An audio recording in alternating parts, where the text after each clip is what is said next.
আসসালামু আলাইকুম guys, welcome to my DS পাখি কারিগর ব্লগ।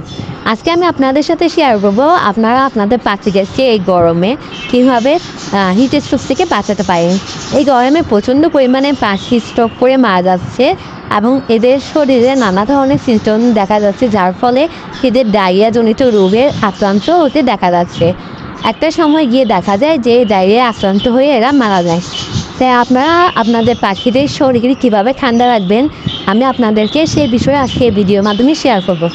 আপনারা প্রচণ্ড পরিমাণে এই গরমের মধ্যে পাখিদেরকে স্ট্রোক থেকে বাঁচানোর জন্য সপ্তাহে 3 থেকে 4 দিন কলমি শাক দিবেন, কারণ পাখিদের শরীরে নানা ধরনের ক্যালসিয়ামের ঘাটতি দেখা দেয়।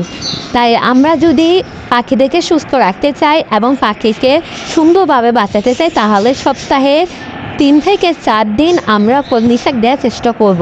কারণ কলমি শাকে রয়েছে প্রচুর পরিমাণ ক্যালসিয়াম, যা পাখিদের শরীরে ক্যালসিয়ামের ঘাটতি পূরণ করে এবং মিনারেলেরও ঘাটতি পূরণ করে।